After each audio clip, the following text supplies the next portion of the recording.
Hello everyone and welcome back to my channel topper secret show. कैसे हो आप सब लोग? आई होप आप सब लोग बढ़िया होंगे। मैं हूं आपका दोस्त, आपका मेंटोर सय्यम जाम। ये हमारा लेक्चर नंबर 6 होने वाला है। Chapter 5 exploring mixture and their method of separation, class 9th chemistry का, है ना। जो चैप्टर 1 है मिक्सचर्स, जो हम पढ़ रहे थे। और एक चीज़ और, आप लोग वीडियो देखते तो हो लेकिन सब्सक्राइब नहीं करते, कर दो यार। और हाँ, अपने दोस्तों को भी भेजो। अकेले अकेले टॉपर बनोगे, गलत बात, ऊपर वाला सब देख रहा है, ठीक है ना। फटाफट से एक बार आपको मैं रीकैप दिखा देता हूँ, उसके बाद फिर हम आगे आज के जो टॉपिक है हम उन पे बढ़ेंगे। ओके, सैचुरेटेड सॉल्यूशन क्या होता है? A solution in which no more solute can be dissolved at a given temperature. ऐसा सॉल्यूशन जिसमें और सॉल्यूट ना घोला जा सके। A solution in which more solute can be dissolved at a given temperature. ठीक है, जब तक मैं चीनी उसमें घोल पा रहा हूँ वो एक अनसैचुरेटेड सॉल्यूशन है। कहना चाहता है कि एक सैचुरेटेड सॉल्यूशन को जब आप हीट करते हो एक हायर टेम्परेचर पर, तो वो क्या होता है? अनसैचुरेटेड बन जाता है, क्योंकि जो सॉल्युबिलिटी होती है सॉल्यूट की वो इंक्रीज करती है टेम्परेचर के साथ। When a saturated solution is cooled to a lower temperature, then some of the dissolved solutes separate out in the form of a solid crystal because the solubility decreases on cooling the solution. Tyndall effect क्या होता है? Of a beam of light by a medium containing suspended particle. Important line यही है। और colloidal solution, ठीक है। A colloid is a heterogeneous mixture in which the size of solute particle is in the range of 1 to 1000 nanometer. It is a heterogeneous mixture. Heterogeneous, homo मतलब same, कुछ नहीं दिखता, सब कुछ एक जैसा होता है salt solution. Heterogeneous, oil plus water, oil अलग पानी अलग, साफ साफ दिख रहा है। एक मिनट पहले मैं जरा आपको एक बार याद दिला दूं कि हमने जो कोलोइडल सॉल्यूशन पढ़े थे उसका मैं एक बार टेबल आपको मैंने इससे पिछली वीडियो में पढ़ाया था, तो आपको कंफ्यूजन ना हो ना, तो मैं यहाँ पर अभी स्क्रीन के आगे आपके एक पिक्चर लग जाएगी, मतलब वही टेबल की, और मैं इधर से आपको समझाता चलूँगा। ओके, तो एडिटर साहब यहाँ से पिक्चर लगा देना, ठीक है। हमने पढ़ा था कोलॉइड्स क्या होते हैं? Dispersed phase plus dispersing medium. Dispersed phase क्या होता है? डिस्पर्स्ड फेज होता है कि जैसे सॉल्यूट वगैरह, मतलब जो चीज़ कम आप सॉल्यूशन का एग्जांपल लेते हो तो सॉल्यूशन इज इक्वल टू क्या होता है? सॉल्यूट प्लस सॉल्वेंट, है ना। तो ऐसे ही colloids is equal to dispersed phase plus dispersing medium. आप डिस्पर्स्ड फेज को सॉल्यूट लाइक पार्टिकल समझो, और डिस्पर्सिंग मीडियम आ गया तो सॉल्वेंट समझ लो, ठीक है। तो हमने पहला पढ़ा था वो क्या था? लिक्विड गैस, मतलब डिस्पर्स्ड फेज लिक्विड है, डिस्पर्सिंग मीडियम गैस है, यानी कि हम कह सकते हो लिक्विड इन गैस। गैस ज्यादा है तो इन मतलब जिसमें घुल रहा है, ठीक है ना, लिक्विड इन गैस। अब इसका टाइप मैंने आपको क्या बताया था? एरोसोल। एरोसोल इसका टाइप है, और एग्जाम्पल में हम ले सकते हैं जैसे कि फॉग, क्लाउड्स एंड मिस्ट, ठीक है ना, ये इसके एग्जाम्पल्स हैं। नेक्स्ट डिस्पर्स्ड फेज में नेक्स्ट टॉपिक है, नेक्स्ट आता है सॉलिड्स, और डिस्पर्सिंग मीडियम में गैस, मतलब सॉलिड इन गैस, ऐसा हम बोल सकते हैं। और ये इसका टाइप भी एरोसोल है, ठीक है। ये आपको टाइप्स याद रखने, ये एमसीक्यू में जरूर आता है, ठीक है, नहीं तो आपसे टेबल भी पूछ लेते हैं। फिर उसके बाद इसके एग्जाम्पल की बात करें तो आएगा स्मोक, ऑटोमोबाइल एग्जॉस्ट, ठीक है ना। फिर उसके बाद डिस्पर्स्ड फेज में आएगा गैस, डिस्पर्सिंग मीडियम में लिक्विड। तो गैस इन लिक्विड का टाइप है फॉर्म, और एग्जाम्पल की बात करें तो आएगा शेविंग क्रीम। फिर आएगा लिक्विड इन लिक्विड, ठीक है, दोनों ही लिक्विड है तो उसका एमल्जन टाइप है, एमल्जन।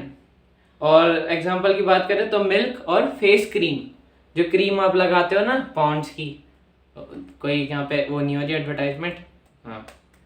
फिर आगे बढ़ते हैं, फिर आएगा सॉलिड इन लिक्विड। पिछली वीडियो में मैंने आपको इस चीज़ पे कंफ्यूज भी किया था कि सॉलिड भी हो सकता है, हाँ, उस टाइम तो आपने भी मेरे हाँ में हाँ मिला दिया था, जस्ट एक आपका ब्रेन चेक कर रहा था, ठीक है ना। तो सॉलिड इन लिक्विड की बात करें तो उसका टाइप है सोल। सॉलिड इन लिक्विड का टाइप है सोल। फिर एग्जाम्पल की बात करें तो एग्जाम्पल में आएगा इसका मड और मिल्क ऑफ मैग्नीशिया। मड और मिल्क ऑफ मैग्नीशिया, ये एग्जाम्पल भी आपको याद करने ही पड़ेंगे, इसकी कोई ट्रिक नहीं है।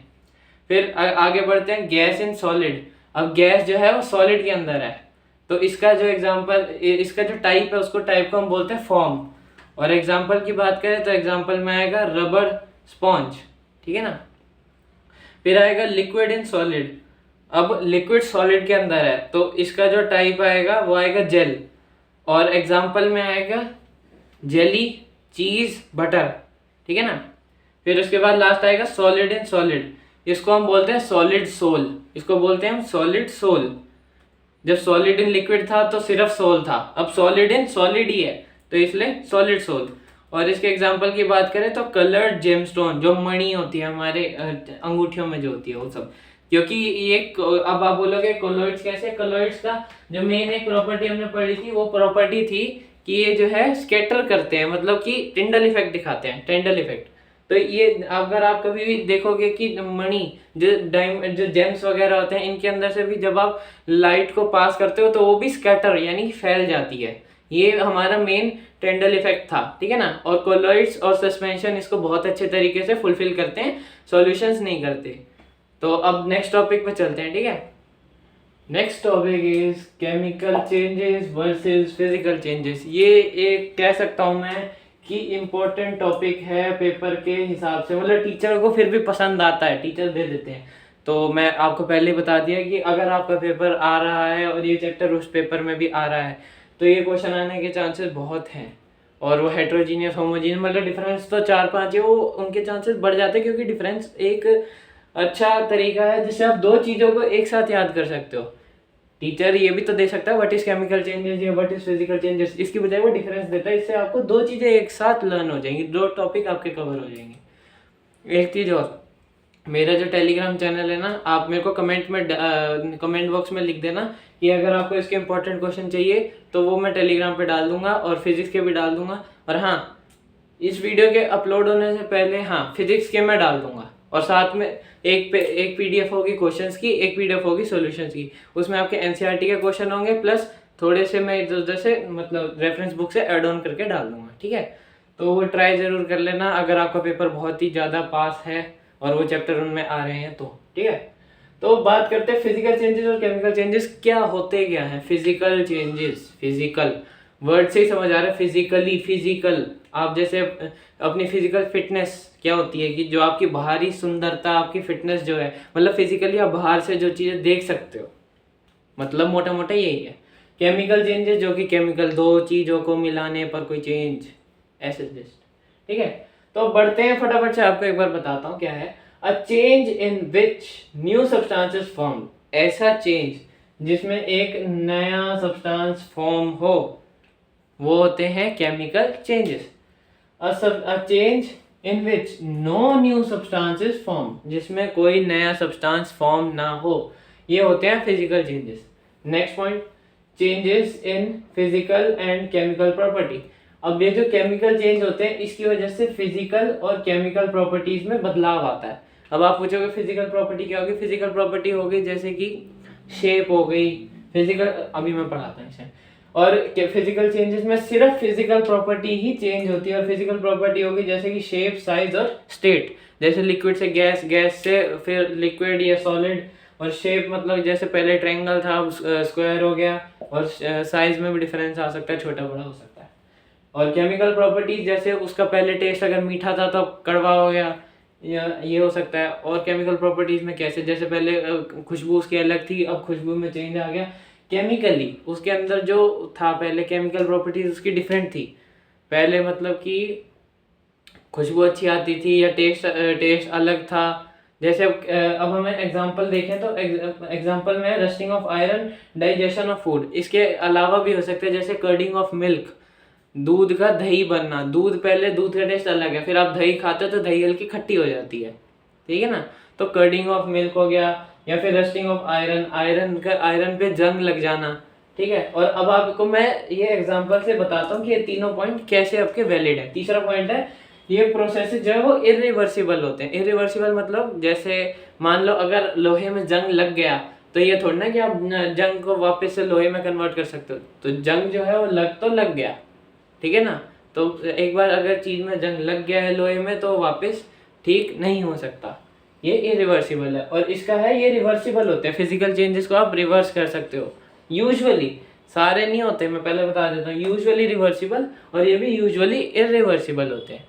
यूजुअली, हर केस में नहीं है, दोनों चीज़ें वैलिड, याद रखना। यूजुअली वर्ड लिख देना, मेरा रह गया। इसके एग्जांपल है मेल्टिंग ऑफ आइस और बॉइलिंग ऑफ वाटर। देखो अब मेल्टिंग ऑफ आइस, अगर बर्फ पानी में कन्वर्ट हो रही है, melting of ice, ice melt होके क्या बर्फ पानी बनेगी, लेकिन आप पानी को वापस से बर्फ भी तो बना सकते हो ना, तो ये चीज़ रिवर्सिबल है। प्लस बॉइलिंग ऑफ वाटर, अगर पानी भाप बन गया है तो भाप से बादलों से बारिश होकर वापस पानी भी बन सकता है, तो ये भी रिवर्सिबल है। और प्लस फिजिकल प्रॉपर्टीज जैसे कि शेप साइज इनमें चेंज हो रहा है। अगर जो आप देखोगे कि फिजिकल प्रॉपर्टीज में स्टेट आती है, अगर आइस पहले सॉलिड थी तो फिर मेल्ट होने के बाद वो लिक्विड में कन्वर्ट हो जाएगी। ऐसे ही पहले वाटर लिक्विड था, फिर बॉइलिंग होने के बाद वो गैस में कन्वर्ट हो गया, उसकी स्टेट चेंज हो गई, फिजिकल प्रॉपर्टी में चेंज आ गया। फिर इसमें कोई नया सब्सटेंस नहीं बनता। अगर आइस पहले सॉलिड वाटर कह सकते हो आप, आइस सॉलिड वाटर हो गया और वहीं पर फिर वो आइस जब मेल्ट हुई तो लिक्विड में वाटर फॉर्म में आ गया, मतलब कोई नई चीज़ तो नहीं बनी ना, ठीक है ना। जैसे अगर आप आगे जाके पढ़ोगे तो जंग जो है वो देखो आयरन होता है फेरिक, जो आयरन को हम बोलते हैं एफी से डिनोट करते हैं। वहीं पर जब उसमें जंग लग जाता है तो फेरस या फेरिक ऑक्साइड बन जाता है, ऑक्साइड, क्योंकि उसके ऊपर ऑक्सीजन की लेयर डिपॉजिट होती है और उसमें जंग लग जाता है, ठीक है ना। आगे जाके आप इसकी इक्वेशंस भी पढ़ोगे। फिर उसके बाद अब इसकी बात करें रस्टिंग ऑफ आयरन में changes in physical and chemical property, वो आप समझ गए हो। और इसमें कोई नई सब्सटेंस फॉर्म हो रही है वो भी मैंने अभी आपको इक्वेशन ही ओरली बताकर समझा दी है, ठीक है। इसके अलावा भी इसके और एग्जांपल हो सकते हैं, जैसे कि इलेक्ट्रोलिसिस ऑफ वाटर, जो कि मेरे शॉर्ट्स में है, आप जाकर उसको भी चेक कर लेना। इलेक्ट्रोलिसिस ऑफ वाटर भी इसका एक एग्जांपल है। और इसके एग्जांपल में फिजिकल चेंजेस में क्या एग्जांपल हो सकते हैं, फिजिकली आपके आंखों के सामने पानी का बॉयल होना, आइस का मेल्ट होना, मतलब जिसमें कोई नई सब्सटेंस ना बने। और जैसे कि एक एग्जांपल आप लोग एक काम करो, अभी आपका काम है, आप मेरे को 2 example chemical changes, 2 example physical changes के नीचे कमेंट बॉक्स में लिख के दोगे, और जो मैं बोलता हूँ कर दिया करो यार, आप लोगों के लिए इतना कर रहा हूँ, ऊपर से आप लोग सब्सक्राइब भी नहीं करते। चलो फिर अगले टॉपिक पे चलते हैं। तो next topic is burning of a candle. ये एक एग्जांपल है जिससे आपको समझ आ जाएगा फिजिकल चेंजेस का मतलब क्या है, केमिकल चेंजेस का मतलब क्या है। और इसमें टीचर बच्चे को उलझा भी देता है कभी कभी, बहुत बार, मतलब बच्चे को ये चीज़ पता होनी चाहिए। अगर टीचर नहीं भी पूछता तो लेकिन आपको क्लैरिटी के लिए ये एक एग्जांपल अच्छे से पता होना चाहिए, क्योंकि ये एग्जांपल एक फिजिकल चेंज में भी आता है और एक केमिकल चेंज में भी आता है। अब आप बोलोगे ये क्या बला है, दो जगह कैसे आ रहा है, वो उसमें आप कंफ्यूज ना हो तो मैं आपको एक बार बताऊं। बर्निंग ऑफ कैंडल, ये एक मोमबत्ती है, थोड़ी सी देखो जी, हमारी आर्टिस्ट, हम तो ऐसी आर्टिस्ट हैं, हमारी ऐसी बनती है, आपकी अच्छी बनती है तो बढ़िया है। तो ये मोमबत्ती है और ये वैक्स इधर से पिघल रही है, पिघल के यहाँ पर वैक्स जमा हो रही है, ठीक है ना। सो अब ये फिजिकल और केमिकल चेंज कैसे है, उससे पहले हम समझते हैं पहले फिजिकल चेंज कैसे, ठीक है ना।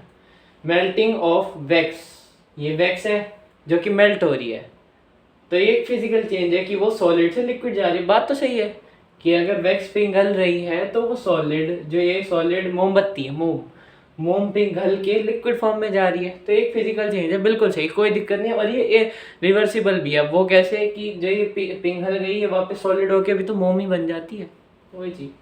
फिर अब ये केमिकल चेंज कैसे है, बर्निंग ऑफ विक। अब आप बोलोगे ये विक क्या चीज है, विक बोलते हैं इसको, बत्ती को। जो ये बत्ती होती है ना, बत्ती आप देखोगे जब मोमबत्ती जलती है तो मोम तो चलो हमें वापस मिल जाती है, लेकिन आपने देखी कभी बत्ती हमें वापस नहीं मिलती, बत्ती पूरी जल जाती है और गायब हो जाती है। और गायब क्यों होती है वो देखो। तो विक जो है, यानी ये जो बत्ती है, मोमबत्ती की बत्ती, ये ऑक्सीजन सांस लो, ऑक्सीजन के साथ, जो ऑक्सीजन हवा में प्रेजेंट है उसके साथ बर्न हो जाती है, मतलब जलती है, और जलने के बाद हमें नया प्रोडक्ट देती है, न्यू प्रोडक्ट फॉर्म। कौन सा नया product, carbon dioxide plus water. अब आप बोलोगे पानी होना चाहिए तो आग तो बुझ जानी चाहिए। अरे पानी हमारा वेपर फॉर्म में, वो भी बहुत ज्यादा कम अमाउंट में प्रेजेंट होता है। कार्बन डाइऑक्साइड जो सबसे ज्यादा मतलब जलाने मेजर प्रोडक्ट कार्बन डाइऑक्साइड और माइनर प्रोडक्ट वाटर मिलता है, बहुत कम, वो भी वेपर फॉर्म में, गैस की फॉर्म में, ठीक है ना। तो ये केमिकल चेंज है कि नहीं, आप बताओ। अगर आपसे टीचर पूछती है कि मेल्टिंग ऑफ वैक्स क्या है तो आप साफ साफ बोल दो फिजिकल चेंज है। लेकिन अगर वो बोल दे कि मतलब टीचर कह दे कि burning of wick with oxygen, ये क्या है, ये आप बोलोगे ये केमिकल चेंज है। क्यों, क्योंकि इसमें कार्बन डाइऑक्साइड और वाटर जो है वो नए प्रोडक्ट मिल रहे हैं और ये इरिवर्सिबल है। अब जो बत्ती जल चुकी है वो वापस थोड़ी ना आ सकती है, समझ रहे हो। तो जो बत्ती जल गई वो वापस नहीं आ सकती, ठीक है ना। तो इसकी केमिकल प्रॉपर्टीज में भी चेंज आ गया एंड फिजिकल प्रॉपर्टी में भी चेंज आ गया। पहले बत्ती सॉलिड उसमें थी, तो बत्ती जलने के बाद कार्बन डाइऑक्साइड और वाटर गैस में बन गई, स्टेट भी चेंज हो गई, और केमिकल चेंजेस तो आपको पता दिख ही रहे हैं, ठीक है ना। तो नेक्स्ट टॉपिक पे चलते हैं। सो आगे बढ़ते हैं, हमारा सेकंड लास्ट टॉपिक है। मेरे को लगा था एक लेक्चर और जाएगा, लेकिन हाँ इस लेक्चर में ख़त्म कर दूंगा। हाँ लेकिन इनकी डिफाइन मैं अभी इसमें नहीं लिखवा रहा, मैं वो आपको नोट्स में प्रोवाइड कर दूंगा। अभी मैं आपको इनका समझा देता हूँ ये क्या होते हैं मेन, और एडिटर साहब मेरे समझाने के बाद फ़ोटो भी लगा देना। ओके, सो ये क्या है, separating techniques of a heterogeneous mixture. Heterogeneous mixture, oil और वो वाटर, मतलब जिसमें अलग अलग लेयर्स दिखती हो, वैसा ही कुछ ना। हाँ, तो सबसे पहला आता है हैंड पिकिंग। हैंड पिकिंग क्या होता है, जैसे कभी आपने देखा हो कि जैसे दादी नानियों को करते देखा हो कि चावल में कभी कभी छोटे छोटे पत्थर आ जाते हैं जिनको हम कंकड़ बोलते हैं, ठीक है ना।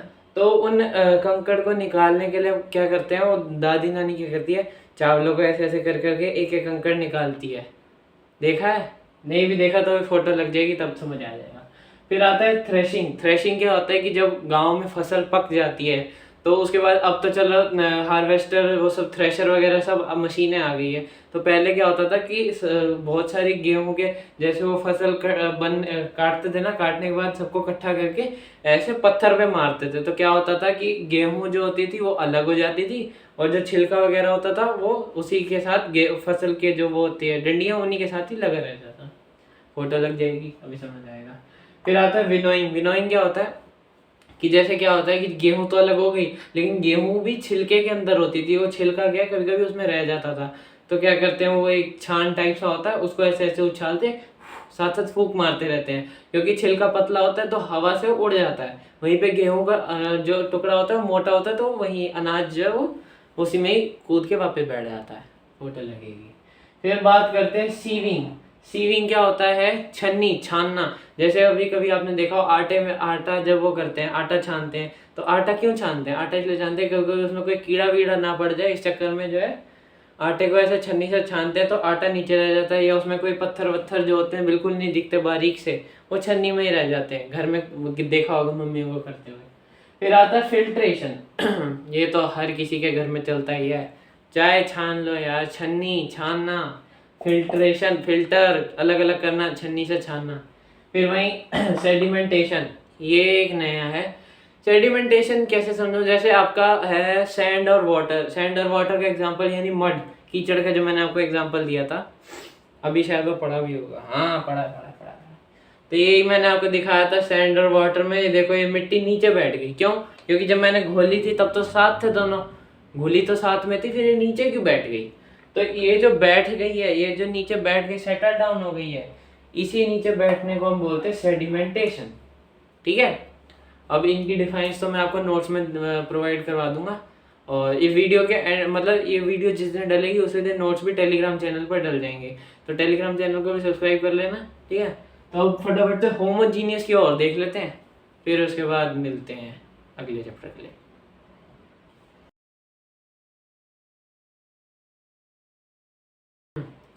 सो हमारा जो लास्ट टॉपिक है वो है separating technique of a homogeneous mixture. Homogeneous mixture same same सब कुछ सेम। ऐसे मिक्सचर्स को सेपरेट करने के हमारे पास 6 तरीके हैं, ठीक है ना। सबसे पहला आता है पेपर क्रोमेटोग्राफी। अब आप बोलोगे ये क्या चीज़ है, कुछ समझ नहीं आ रहा। एक चीज़ और, इन सब की फोटो लग जाएगी जब ये मतलब एंड हो जाएगी ना, जब 6 के 6 समझा दूंगा उसके बाद। तो सबसे पहले आता है पेपर क्रोमेटोग्राफी। अब ये क्या चीज़ है? ये चीज़ पहले मेरे को भी क्लियर नहीं हुई थी जब मैं 9th में था ना, जब मेरे को टीचर ने, क्योंकि नहीं, जब मैंने ये चीज़ वर्ड सुना था ना पेपर क्रोमेटोग्राफी, तब मेरे को लगता था पेपर की फोटो वोटो खींच के कुछ होता होगा, क्योंकि लगता यार वर्ड ऐसा ही रहा है। लेकिन असलियत में इसमें मतलब क्या है कि मैंने ना ये 12th में अभी एक्सपेरिमेंट करा था ये पेपर क्रोमेटोग्राफी का। उसमें क्या हुआ, हमारे जो सर थे ना, उन्होंने क्या किया, एक स्ट्रिप दी, स्ट्रिप पेपर की एक पतली सी स्ट्रिप दी। उस पर उन्होंने क्या किया, ग्रीन कलर की जो इंक आती है वो, रेड कलर की इंक और ब्लू कलर की इंक, उन्होंने 3 इंक को जो है मिक्स करके एक इंक बना दी। रेड, ब्लू और ग्रीन, 3 इंक थी, तीनों को मिक्स करके ब्लैक सा, मतलब एक कलर हो गया था होमोजीनियस। हम पहचान नहीं, हम मतलब हमें पता नहीं था कि उसके अंदर ये 3 इंक मिक्स है। उन्होंने बोला था पता करके बताओ इसमें कौन कौन सी इंक है, अलग अलग करके दिखा दो हमें कि हाँ हाँ ये इंक है इसमें। और हम परेशान, भाई ये कैसे होएगा क्योंकि वो मिक्सचर होमोजीनियस हो गया था। आपको कलर उसमें अलग दिख ही नहीं रहा था, एक ब्लैक की शेड का कलर बन गया था, जिसमें ना पता चल रहा था कि अच्छा इसमें लाल भी था, अच्छा इसमें हरा भी था, अच्छा इसमें नीला भी था, तीन तीन थे, हमें नहीं पता चल रहा, हमें लगा ब्लैक है। हम सर को कह रहे सर इसमें तो ब्लैक कलर है। सर कहते हैं नहीं इसमें 3 कलर है। वो कैसे, वो मैं बताता हूँ। सर ने क्या किया कि सर ने जैसे ये है हमारा पेपर की स्ट्रिप है, ठीक है ना, ये पेपर की एक स्ट्रिप है, तो सर ने यहाँ पर उसकी एक बूंद डाल दी, जो कलर जो सर ने कलर बना के दिया था ना, उसकी एक जो है ड्रॉप यहाँ डाल दी। फिर यहाँ से क्या किया, इसको डाला एक बीकर में, बीकर पता ही होगा यार अब इतना बेसिक तो। और उस बीकर में क्या किया कि सिर्फ यहाँ तक पानी भरा, सिर्फ यहाँ तक, मतलब जिसमें स्ट्रिप हल्की सी डूब जाए। और फिर उसके बाद क्या हुआ, हमने देखा कि पानी जो है यहाँ पे स्ट्रिप गीली हो गई थी, तो उन्होंने ना स्ट्रिप हल्की सी ऊपर करके ना लटका दी, स्ट्रिप हल्की सी ऊपर करके लटका दी। फिर उसके बाद क्या देखा हमने कि पानी सिर्फ यहीं तक गीला हुआ था, कागज जो है सिर्फ यहीं तक गीला हुआ था। फिर पानी क्या हुआ, पानी धीरे धीरे धीरे धीरे ऊपर चढ़ने लग गया। ऊपर चढ़े तो फिर उसमें क्या देख रहे हैं हम कि नीला कलर सबसे कम चढ़ा, मतलब ऐसे ही था, मेरे को याद नहीं है कि सबसे ज्यादा कौन सा चढ़ा था। तो उसमें फिर हमने देखा कि जो नीला कलर था वो सबसे कम चढ़ा, हरा उसमें सबसे ज्यादा हरा उसमें सबसे ज्यादा चढ़ा, और जो रेड था वो थोड़ा सा कम चढ़ा, मतलब बीच बीच में चढ़ा। तो उससे क्या हुआ कि हमें तीनों कलर अलग अलग दिखने लग गए कि हाँ ये नीला है, हाँ ये लाल है, यहाँ ये हरा है। और फिर हमने उसके पीछे भी एक बार हमने सर से साइंस पूछी कि सर ये ऐसा क्यों है कि पानी ऊपर चढ़ क्यों रहा है। तो फिर उन्होंने बोला कि आपने एक चीज पहले भी पढ़ रखी है और आगे भी पढ़ोगे, आप लोगों के लिए कह रहा हूँ कि पानी क्या होता है, वो हाई कंसंट्रेशन से लो कंसंट्रेशन पे की तरफ मूव करता है। अब यहाँ पर पानी सबसे ज्यादा है, मतलब यहाँ पे कंसंट्रेशन सॉल्वेंट की बहुत ज्यादा है, सॉल्वेंट यानी वाटर बहुत सारा है। यहाँ पर पानी बिल्कुल कम है ही नहीं, ना के बराबर। कागज पे पानी कहाँ था, तो क्या किया कि सॉल्वेंट जो है यानी वाटर वो मूव करता है हाई कंसंट्रेशन से लो कंसंट्रेशन की तरफ, कि जो पानी है वो शीट के नीचे से ऊपर की तरफ जाएगा, समझे। तो इसी वजह से जो है, और फिर उसमें ये भी था कि कलर, अब फिर हमने पूछा कि कलर क्यों अलग अलग, वो कहते हैं ये सब उसकी डेंसिटी पे डिपेंड करता है कि वो कितना ऊपर तक जा सके, मतलब कितना डेंस है। तो ऐसे हमने देखा तो हमें तीनों कलर अलग अलग दिख गए। तो हो गया ना एक तरीका की होमोजीनियस मिक्सचर, जैसे कि एक इंक का मतलब 3 इंक के कलर को हमने अलग अलग करके दिखा दिया जब हमने मिक्स कर दिया था, ठीक है ना। ये होती है पेपर क्रोमेटोग्राफी। तो एक second,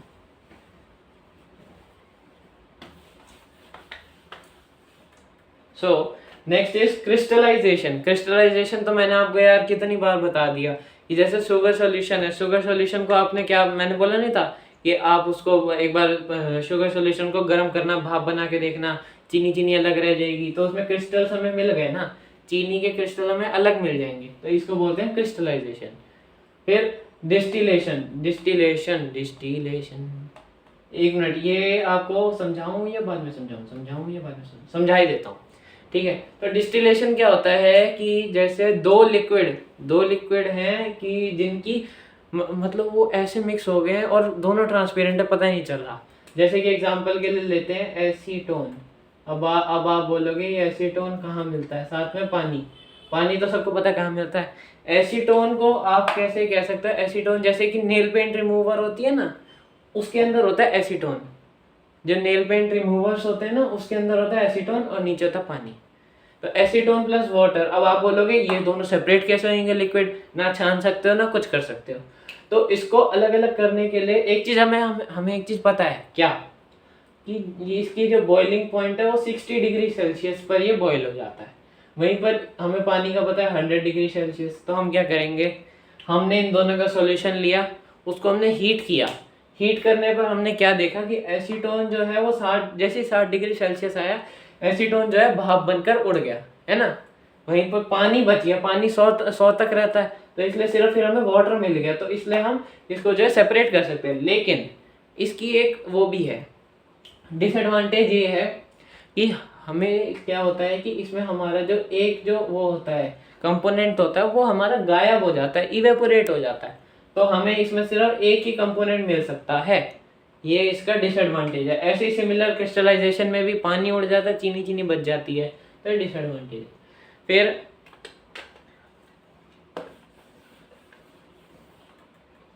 next is sublimation. Sublimation, अच्छा सब्लिमेशन, अच्छा सब्लिमेशन क्या होता है कि जब जो है सॉलिड, कोई चीज सॉलिड है, ठीक है ना, सॉलिड से वो सीधा गैस में बन जाए बिना लिक्विड में कन्वर्ट हुई, मतलब लिक्विड में कन्वर्ट नहीं हुई, डायरेक्ट सॉलिड से गैस बन गई, sublimation.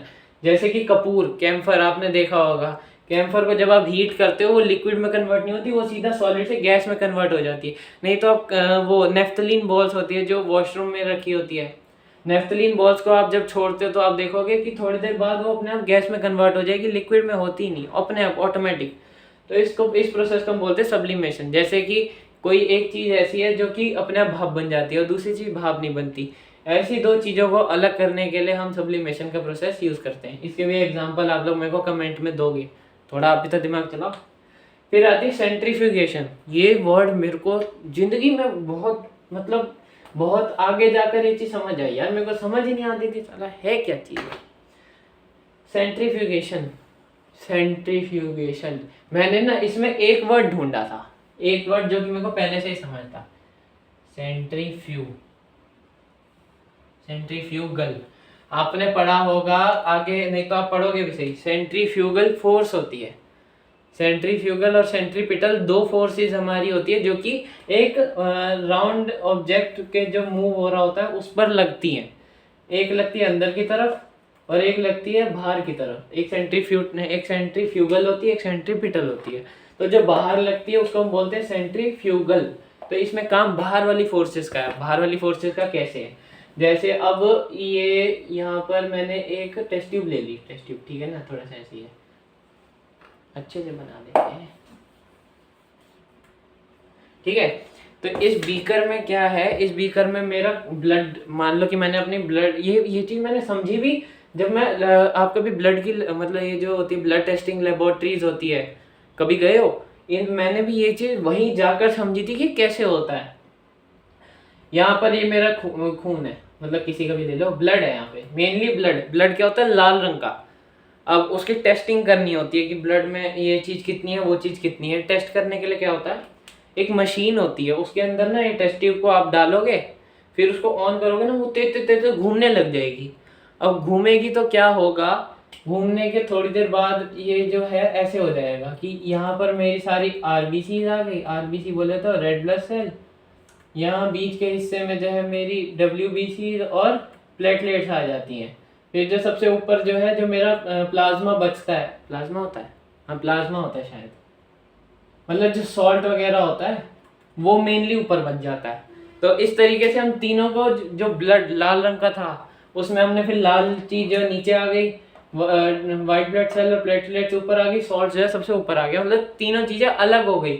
Homogeneous method to separate bloods के अंदर के जो कंपोनेंट है, आरबीसी, डब्ल्यूबीसी और सॉल्ट्स, इनको अलग अलग करने का तरीका सेंट्रीफ्यूगेशन है। कभी आप जाओगे ना लेबोरेटरी, फिर आप देखना वो क्या करते हैं कि आपका जो ब्लड सैंपल है उसको वो मशीन में डालेंगे, फिर बटन प्रेस करेंगे, वो तेज घूमने लग जाएगा, फिर वो तीनों चीज़ें अलग हो जाएंगी। अभी फोटो भी लगाऊंगा उसकी। फिर ये है कोएगुएशन। कोएगुएशन ये वर्ड थोड़ा अजीब है, इसकी प्रोनाउंसिएशन मैं गलत कर रहा हूँ, आप ना इसकी प्रोनाउंसिएशन एक बार गूगल पे देख लेना, ठीक है, बेइज्जती नहीं होनी चाहिए ना, साफ बता दिया सामने से। तो इसमें क्या होता है कि मतलब दही बनना, देखे जैसे दूध से आप दही बना देते हो, दूध से दही बन जाना, तो वही ये कोएगुएशन है। तो इसमें क्या होता है कि जो दही में जो बैक्टीरिया होते हैं, आप उसको थोड़ा सा उसमें डाल दो, दूध में आप मिक्स करते हो, तो सुबह तक आप देखते हो कि सब कुछ ही दही बन जाता है, तो बैक्टीरिया फैल जाते हैं, तो उसी को हम बोलते हैं कोएगुएशन। या फिर आपको और कैसे समझाऊं, जैसे कि मडी वो है, जैसे मिट्टी वाला पानी होता है ना, गारा, जब वो मिट्टी और पानी मिक्स होते हैं तो उसमें आप डालो पोटैश एलम, वो आप डालोगे ना तो क्या होगा, थोड़ी थोड़ी देर में ना पार्टिकल्स जो है ना, ये जो मिट्टी के अलग अलग पार्टिकल्स थे वो जुड़ने लग जाएंगे, जुड़ के एक गोला सा बन जाएगा। तो क्या होगा, थोड़ी देर बाद वो नीचे सेटल हो जाएंगे। देखो जब पहले आपको चीज़ एकदम मिक्स हो रखी थी, वो मतलब कीचड़ एक मिक्स, कीचड़ में आप पानी और मिट्टी अलग नहीं कर सकते, है ना, तो उसमें आपने जब पोटैश एलम डाला तो वो नीचे सेपरेट होकर जो है मिट्टी नीचे बैठ गई, ऊपर पानी बच गया। तो ये है होमोजीनियस मेथड्स टू सेपरेट।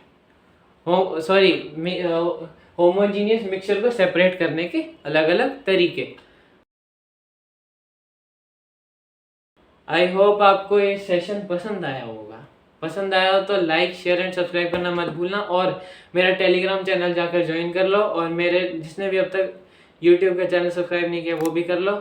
ठीक है, तो मिलते हैं अगली वीडियो में। तब तक के लिए क्या, तब तक के लिए ये पढ़ो। जब तक नेक्स्ट वीडियो नहीं आती इसको पूरा करो, और इससे पिछले का भी जो भी बैकलॉग आपके पीछे के जो भी वीडियोस रह गई हैं उसको पूरा कर लो। और अगर आपके पेपर चल रहे हैं तो all the best. So bye bye.